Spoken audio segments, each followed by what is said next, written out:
Hello, my name is Stuart Richardson and I am Shed Manager for Brewster Brothers. Brewster Brothers recycle aggregate. So what happens is we have waste, soil and stone come in, it goes through a wash plant and we produce quality recycled aggregate. Prior to getting the conveyor belt, the process was that the waste material came off the process and went into a skip, and then after it went into the skip we would have to get a forklift and move it that way. Since then, with the conveyor belt we can process significantly more with reduced handling, and so it reduced the amount of time to move the material.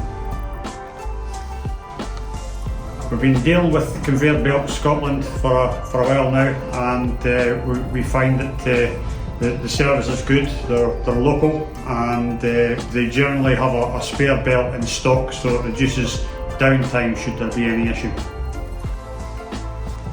The conveyor belts themselves are good quality and they're durable, and they certainly do the job that's required. The conveyor belt that's manufactured by Coveya it certainly does the job with no issues to date. I recommend both companies.